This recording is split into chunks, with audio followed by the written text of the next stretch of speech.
ちらのお庭紹介の動画は後編となっています。この動画の詳細欄に前編の動画のリンクを添付していますので、よろしければご覧ください。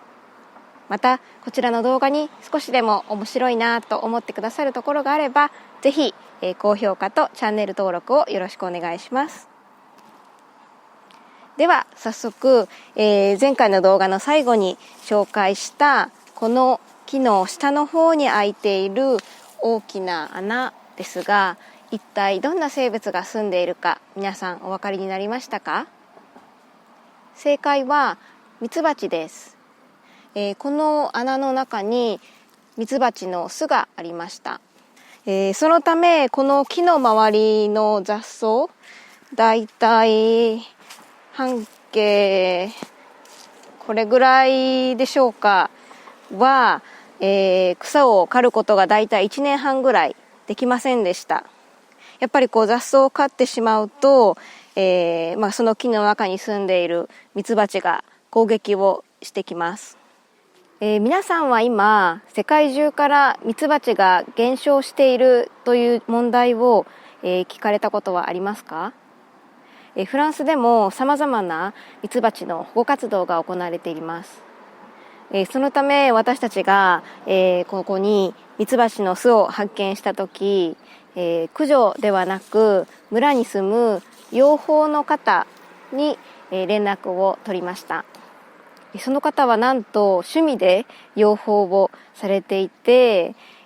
それから約半年間彼女があの手この手を使ってこの木の穴から、別の場所へミツバチを移すという、作業をやってくれました。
残念ながら冬の間に洪水が起こってしまったため、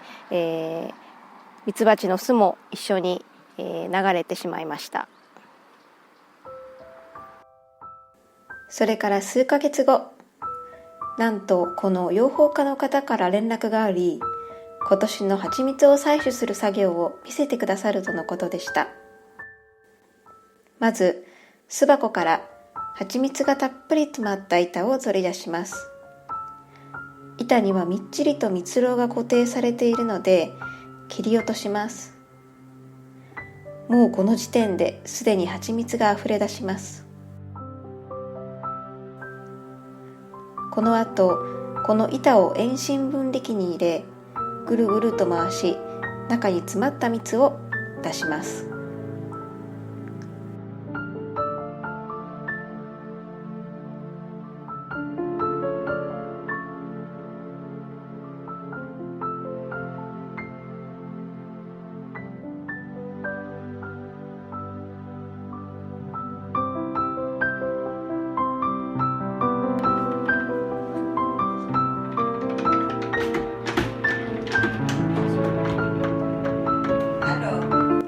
そしてこの蜂蜜をろ過して入れ物に入れて完成。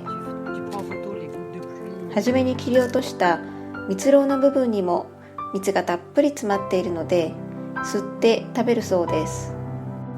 実はここがとても美味しいよと教えてもらいました。私たちもお土産にたくさんいただきました。人生で初めての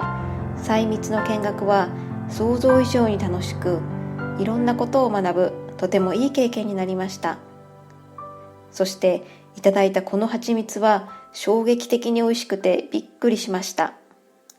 日本語では生蜂蜜という加熱処理などされていないものを言うそうです。皆さんもぜひ機会があれば食べてみてください。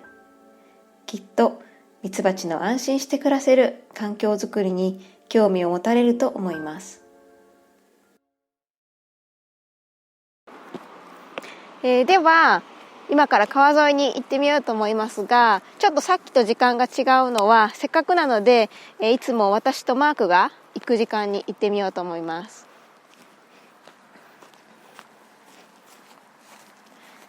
ちなみにここにあるフェンスはマークと2人で全てやりました。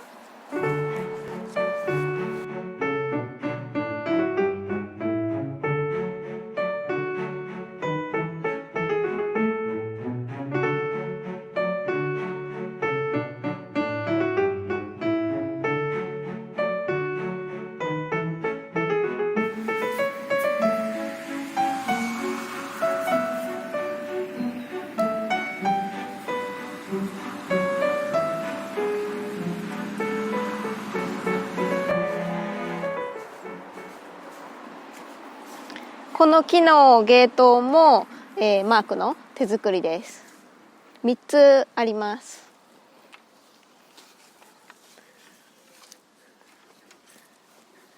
でこの道は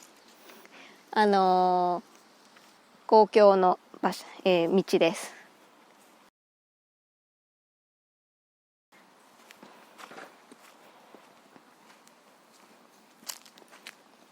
で実は、前回我が家の所有地としてはこの川岸までですよということで、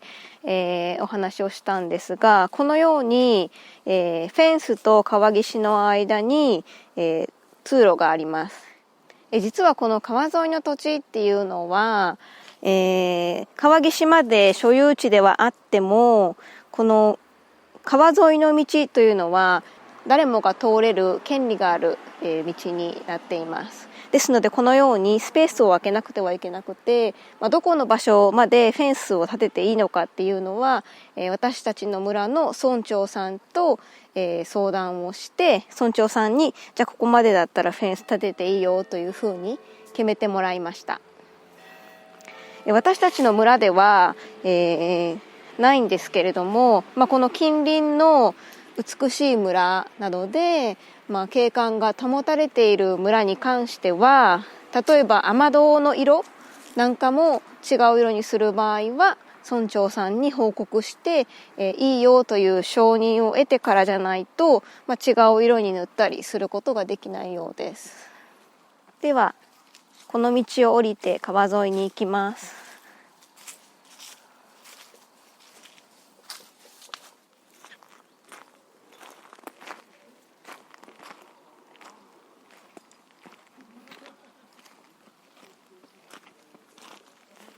ここは私たちのお気に入りの場所です。ぼーっとしたり白鳥を眺めてたり、やっぱり夏は川岸の方が涼しいということもメリットです。あと初夏にはこの水面にバイカモウという白い花が咲きます。こちらは清流にしか咲かないと言われる花で、とっても綺麗です。川のアクティビティが楽しめるところもポイントで、橋を渡った向こうのところにはカヌーのレンタル屋さんもあります。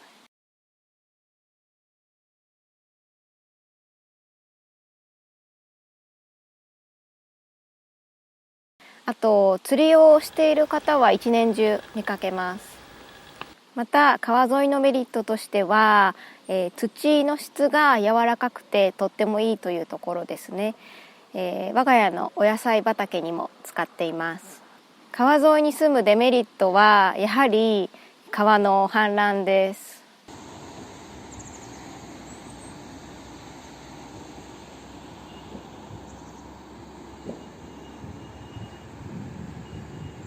ちょっと今回の動画でももうすでに何度か紹介していますが、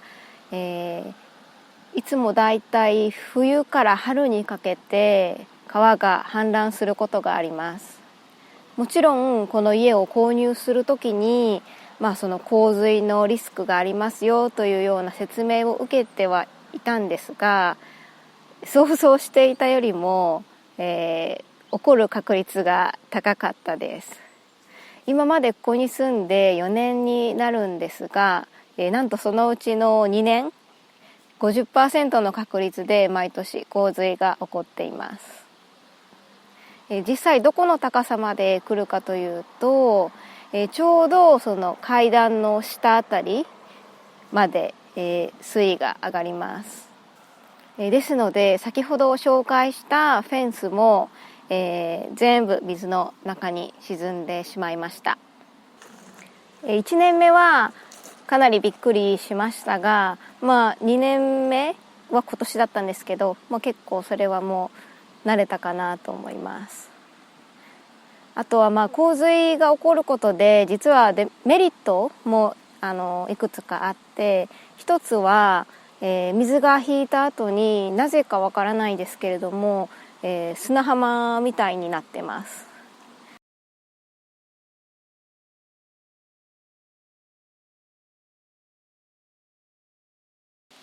もう一つは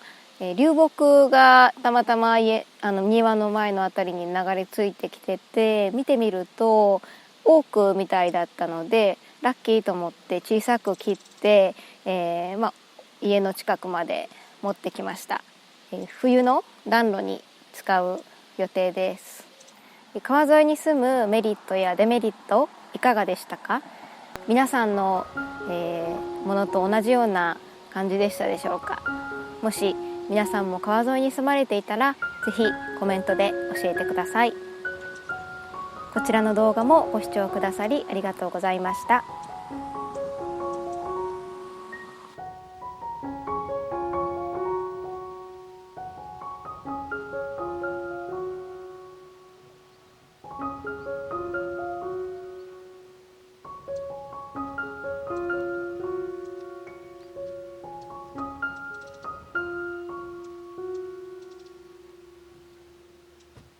え